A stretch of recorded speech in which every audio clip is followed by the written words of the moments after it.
Epke Zonderland van de Lemmer is juist doen op het NOC-NSF Sportgala verkeersend als sportman van het jaar. De turner versloeg reetrieder Sven Kramer en voetballer Arjen Robben. Het weer de vierde keer dat Zonderland deze prijs won, een prestatie die het alleen nog reetrieder Art Schenk helle.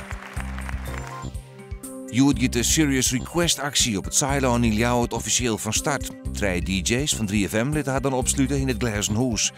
De actie is nogal een groot succes. Bij 3FM binnen staan 2600 initiatieven aanmelden. Voor Serious Request waar het vorig jaar 12 miljoen euro op hellen. Commissaris van de Koning John Jorritsma is verdroegen voor een tweede termijn in zijn functie.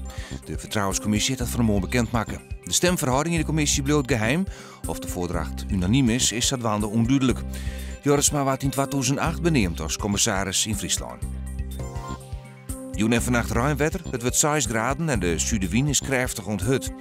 Morgen is nog wat buien, dan wordt het droog en krijgen we de zinnen erbij. Temperaturen 9 graden en de zuidwestenwind is matig onkrachtig.